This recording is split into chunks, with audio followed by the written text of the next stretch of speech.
नमस्कार, सलाम, सत श्री अकाल। मैं हूँ दिव्या चौहान लेकर हाजिर हमारा खास कार्यक्रम जिसका नाम है क्या चल रहा है भारत। और आप सुन रहे हैं ये खास कार्यक्रम सिर्फ और सिर्फ HimachalAbhiAbhi.com पर। तो चलिए करते हैं कार्यक्रम की शुरुआत इन चंद लाइनों से। आचार्य चाणक्य नीति शास्त्र में कहते हैं कि अगर व्यक्ति के पास पैसा नहीं होता तो वो व्यक्ति जीवन में सफल हो सकता है, लेकिन जो व्यक्ति बुद्धि का धनी नहीं होता उसके हाथ सफलता नहीं लगती है। बुद्धि और विवेक के कारण ही व्यक्ति को समाज में मान सम्मान मिलता है। बातों का सिलसिला इसी तरह जारी रहेगा। चलिए बढ़ते हैं आज के इतिहास की ओर। तो क्या कुछ घटनाएं हुई थी आज के इतिहास में, वो आपको बताते हैं। आज के दिन 1914 में जर्मनी ने बेल्जियम के खिलाफ और ब्रिटेन ने जर्मनी के खिलाफ युद्ध की घोषणा की थी। बहुमुखी प्रतिभा के धनी अभिनेता, गायक, निर्देशक किशोर कुमार का जन्म 1929 में आज ही के दिन हुआ था। आज ही गवर्नमेंट ऑफ इंडिया एक्ट 1935 को ब्रिटिश राजशाही की मंजूरी मिली थी। वर्ष 2004 में नासा ने एल्टिक सुपर कंप्यूटर केसी को कल्पना चावला का नाम दिया था। सरकार ने वर्ष 2008 में भारतीय जहाज रानी निगम को नवरत्न का दर्जा दिया था। तो ये था आज का इतिहास जो मैंने आपको बताया। अब रुख करते हैं आज की टॉप 7 न्यूज की ओर। क्या कुछ खास है आज की टॉप 7 न्यूज में, वो आपको बताते हैं। आपके स्वास्थ्य का प्रहरी श्री बालाजी हॉस्पिटल, कांगड़ा, हिमाचल। नीतीश कुमार के शपथ ग्रहण में शामिल होंगे अमित शाह और जेपी नड्डा। स्पीकर हो सकते हैं नंद किशोर यादव। बिहार चुनाव में एनडीए गठबंधन को 125 सीटों के साथ बहुमत मिला है। इसके बाद से ही सरकार गठन को लेकर माथापच्ची शुरू हो गई है। रविवार को हुई एनडीए विधायक दल की बैठक में नीतीश कुमार को दल का नेता चुना गया। इस तरह नीतीश कुमार सोमवार को शाम 4:30 बजे सीएम के तौर पर शपथ लेंगे। वे लगातार चौथी बार सीएम पद की शपथ लेंगे। नीतीश के साथ 8 विधायक भी शपथ ले सकते हैं। नीतीश कुमार के शपथ ग्रहण में केंद्रीय गृह मंत्री अमित शाह और राष्ट्रीय अध्यक्ष जेपी नड्डा शामिल होंगे। नंद किशोर यादव बिहार विधानसभा के स्पीकर हो सकते हैं। यादव ने पटना साहिब विधानसभा सीट से चुनाव लड़ा था। वे पिछले नीतीश कुमार सरकार में मंत्री थे। तो बढ़ते हैं अगली खबर की ओर। भारी बर्फबारी की वजह से केदारनाथ में फंसे यूपी के सीएम और उत्तराखंड के सीएम त्रिवेंद्र सिंह रावत। भारी बारिश के कारण उत्तर प्रदेश के सीएम योगी आदित्यनाथ और उत्तराखंड के सीएम त्रिवेंद्र सिंह रावत केदारनाथ में फंस गए हैं। मौसम में सुधार होने के बाद दोनों बद्रीनाथ धाम के लिए रवाना होंगे। बता दें कि योगी और रावत रविवार को केदारनाथ धाम पहुंचे थे, जहां दोनों सोमवार सुबह केदारनाथ धाम के कपाट बंद होने की प्रक्रिया के साक्षी बने। इस दौरान योगी आदित्यनाथ ने बर्फबारी का भी लुत्फ उठाया। पुलिस अधीक्षक नवनीत सिंह भुल्लर ने बताया कि खराब मौसम के कारण अभी दोनों लोग केदारनाथ में ही रुके हुए हैं। बढ़ते हैं अगली खबर की ओर। नासा स्पेसएक्स का पहला अंतरिक्ष मिशन रवाना। 4 यात्रियों को लेकर पहुंचेगा ISS। एलन मस्क की रॉकेट कंपनी स्पेसएक्स और अमेरिकी अंतरिक्ष अनुसंधान एजेंसी नासा ने रविवार को अंतरिक्ष जगत में एक नया मुकाम हासिल किया। दरअसल नासा ने स्पेसएक्स के साथ मिलकर टेस्ला द्वारा तैयार किए गए फाल्कन 9 अंतरिक्ष यान के जरिए 4 यात्रियों को अंतर्राष्ट्रीय अंतरिक्ष स्टेशन ISS पर भेजा है। ये नासा का पहला ऐसा मिशन है जिसमें अंतरिक्ष यात्रियों को ISS पर भेजने के लिए निजी अंतरिक्ष यान की मदद ली गई है। इस अंतरिक्ष यान के जरिए क्रू ड्रैगन रेसिलियंस टीम में शामिल अंतरिक्ष यात्रियों को ISS पर भेजा गया है। अब रुख करते हैं अगली खबर की ओर, जो कि हिमाचल प्रदेश से है। हिमाचल में बड़ा सड़क हादसा, रोजी रोटी कमाने पहुंचे 7 की मौत। बिहार से हिमाचल मजदूरी करने पहुंचे मजदूरों को क्या मालूम था कि मंडी पहुंचते ही उन्हें काम की जगह मौत मिल जाएगी।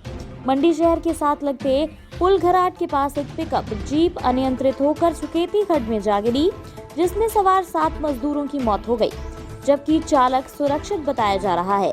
हादसे में 6 मजदूरों की मौके पर मौत हो गई, जबकि एक ने अस्पताल में दम तोड़ दिया। ASP मंडी आशीष शर्मा ने बताया कि मरने वाले सभी मजदूर बिहार के रहने वाले हैं और इनके परिजनों को इस बाबत सूचना दे दी गई है। हिमाचल के पहाड़ बर्फबारी से हुए सराबोर, निचले इलाकों में झमाझम बरसे मेघ।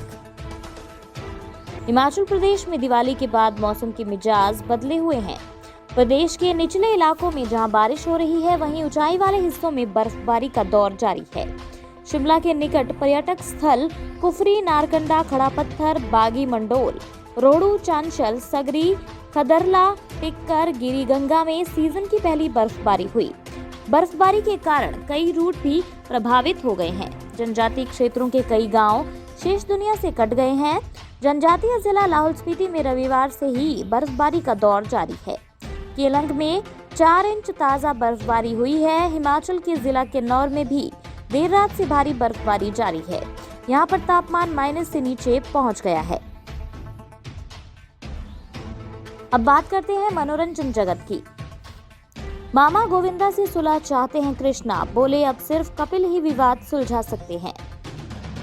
कॉमेडियन कृष्णा अभिषेक और उनके मामा गोविंदा के बीच पिछले 1 साल से चल रहा विवाद लगता है अभी खत्म नहीं हुआ है। दोनों के बीच बिगड़े रिश्ते में अभी तक मिठास नहीं आई है। कुछ दिनों पहले गोविंदा कपिल शर्मा शो में मेहमान बनकर पहुंचे थे। इस दौरान कृष्णा शो में नहीं दिखे थे। अब इस पर कृष्णा ने रिएक्ट किया है। कृष्णा ने कहा, अब तो सिर्फ कपिल ही हमारे बीच का विवाद सुलझा सकता है। जब मामा अगली बार आए तो मुझे बुला लें स्टेज पर और सबके सामने सुलह करने को बोले। हालांकि हम सेलेब्स को इतनी जल्दी शो में रिपीट नहीं करते, लेकिन मुझे लगता है ये 2021 में हो सकता है। अब बात करते हैं खेल जगत की। टीम इंडिया ने शुरू की नेट प्रैक्टिस। टी नटराजन ने जमकर की गेंदबाजी। भारतीय क्रिकेट टीम ने अपने पहले फुल नेट सेशन में सफेद वनडे और T20 और लाल टेस्ट मैच गेंद से एक साथ सभी खिलाड़ियों के साथ अभ्यास किया। पहले प्रैक्टिस सेशन में खिलाड़ियों ने जिम और रनिंग सेशन में भाग लिया था। खिलाड़ियों ने दूसरे दिन मैदान पर प्रैक्टिस करना सही समझा। भारतीय दल के साथ टेस्ट विशेषज्ञ भी यात्रा कर रहे हैं। भारतीय क्रिकेट बोर्ड ने अपने सोशल मीडिया पर जो वीडियो साझा किया है, उसे देखकर समझा जा सकता है कि खिलाड़ी सफेद और लाल गेंद प्रारूप का अभ्यास एक साथ कर रहे हैं। तो ये थी हमारी आज की टॉप 7 न्यूज। अब बात करेंगे हमारे लास्ट सेगमेंट की, जिसका नाम है आज का ज्ञान। आज है राष्ट्रीय प्रेस दिवस। आज देश राष्ट्रीय प्रेस दिवस मना रहा है। ये भारत में मनाए जाने वाले राष्ट्रीय दिवसों में से एक है। ये दिन एक स्वतंत्र और जिम्मेदार प्रेस की मौजूदगी का प्रतीक है। राष्ट्रीय प्रेस दिवस प्रत्येक वर्ष 16 नवंबर को मनाया जाता है। राष्ट्रीय प्रेस दिवस प्रेस की स्वतंत्रता एवं जिम्मेदारियों की ओर हमारा ध्यान आकृष्ट करता है। दरअसल प्रथम प्रेस आयोग ने भारत में प्रेस की स्वतंत्रता की रक्षा एवं पत्रकारिता में उच्च आदर्श कायम करने के उद्देश्य से एक प्रेस परिषद की कल्पना की थी। परिणाम स्वरूप 4 जुलाई 1966 को भारत में प्रेस परिषद की स्थापना की गई, जिसने 16 नवंबर 1966 से अपना विधिवत कार्य शुरू किया। तब से प्रतिवर्ष 16 नवंबर को राष्ट्रीय प्रेस दिवस के रूप में मनाया जाता है।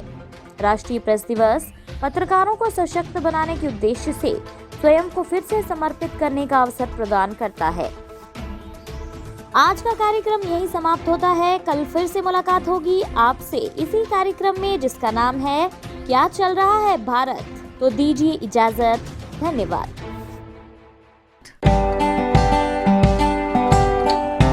Shri Balaji multi speciality hospital Kangra, जहां आपको एक ही छत के नीचे मिले बेहतरीन चिकित्सा सुविधाएं, cardiology, laparoscopic, general surgery, neuro surgery, orthopaedics, paediatric, radio diagnosis, urology, gastroenterology, ophthalmology, pathology, medicine, anaesthesia और डेंटल जैसी अत्याधुनिक और बेहतरीन चिकित्सा सुविधाएं, 24 घंटे इमरजेंसी सुविधा, 9 बेड के साथ critical care unit, cardiac monitor और डिफिब्रिलेटर्स, सेंट्रल ऑक्सीजन लाइन और वेंटिलेटर सुविधा।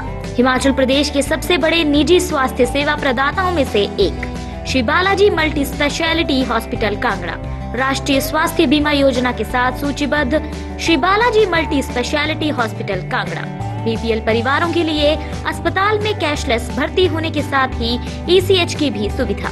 हमारा पता Shri Balaji multi speciality hospital, Balaji Vihar, Ujjain, Kangra.